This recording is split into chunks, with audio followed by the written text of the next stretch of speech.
But you need a new strategy, gang. You need a new strategy. And it ain't these clowns in Washington, these clowns in New York, the clowns that are all the operatives, they don't know anything. And we got to stop giving them power. Listen to this. Media relations, the mainstream media is infuriating to conservatives, especially in presidential years in which they invariably block and tackle for the other side.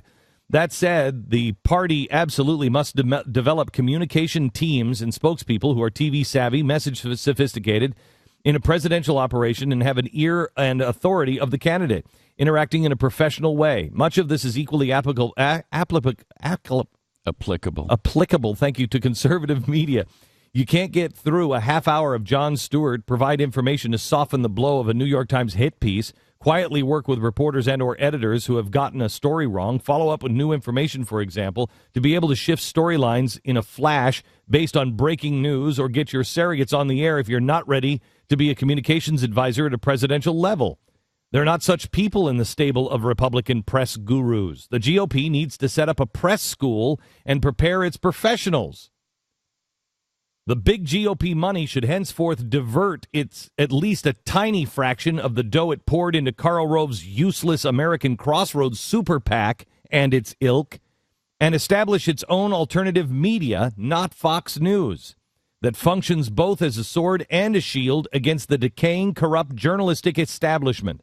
After all, the Republicans lost with the super PACs, and they can easily lose without them, and with at a fraction of the cost. But they cannot win without a media operation that can neutralize the 15 and 20 points the mainstream media advocacy regularly contributes to the Democrats. The only way to beat the media is to replace the media. And if you don't think the media won this election for Obama, you're delusional. It is. That's exactly right. 100% accurate. That is absolutely on the money. Who wrote that?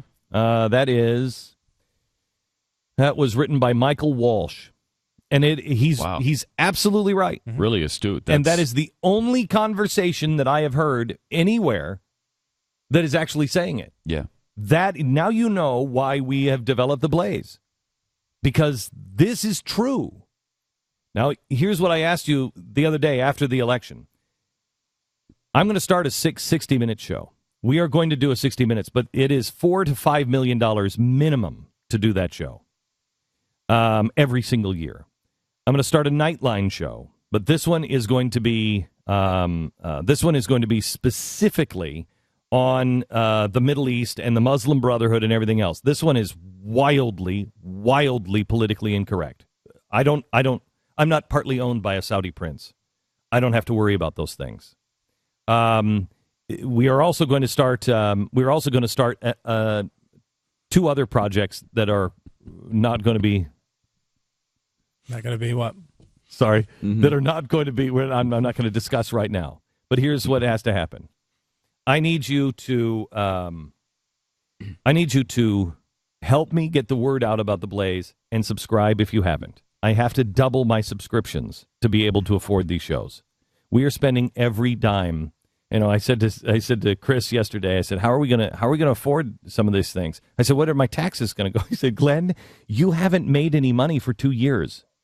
He said, we've lost money as a company. This company's not making money. You're losing money every year. Don't worry about your taxes. You actually have to make a profit to be able to have taxes. And I'm like, okay, all right. Whew, that's the best news I've heard all day. I'm losing money.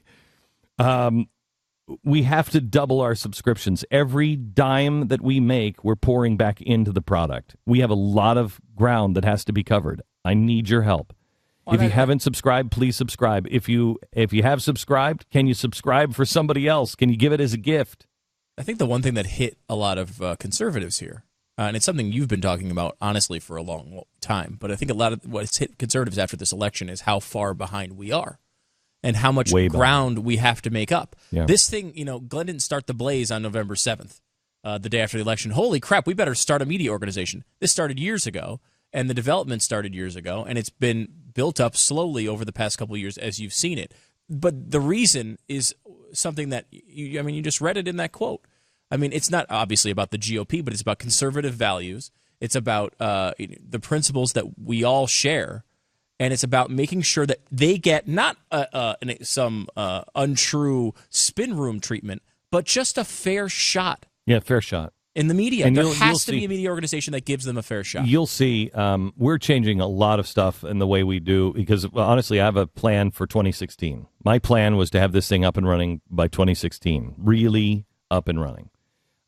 Full 24-hour cable news channel by 2016. And then some. I believe we have until 2013. We have to do this by 2013. And need your help.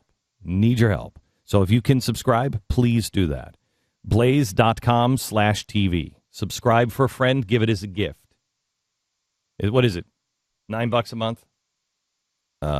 Subscribe, please. Help us out at theblaze.com/TV. Now,